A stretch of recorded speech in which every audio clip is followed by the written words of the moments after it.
I'm Christine Frizzau in Washington, where tonight a monumental decision from the U.S. Supreme Court has come down. In what is a major blow to President Donald Trump, justices struck down a policy central to the president's economic agenda: tariffs.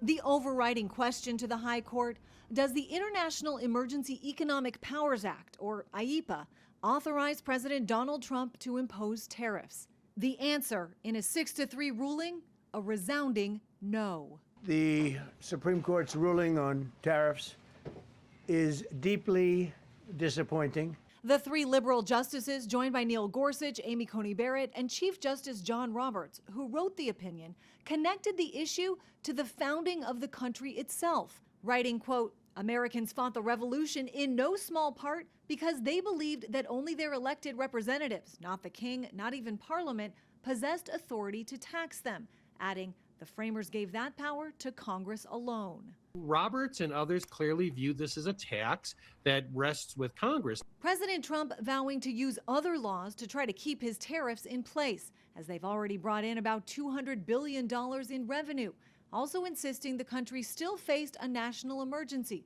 due to the influx of illegal drugs from countries like Canada, Mexico, and China, and because of unfair trade deficits. We were being ripped off by almost every single country in the world, had some massive surpluses.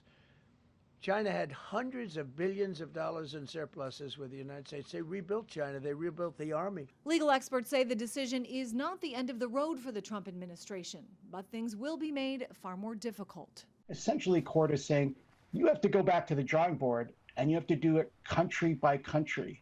Individual countries have to be shown to be engaged in unfair trade practices or have to be shown to be a national security threat. There is a major question the Supreme Court did not answer. What happens to all the revenue already collected from tariffs? In his dissenting opinion, Justice Kavanaugh wrote those billions of dollars in refunds would have significant consequences for the U.S. Treasury. The process of returning that money, he said, is, quote, likely to be a mess. In Washington, I'm Christine Frizzau.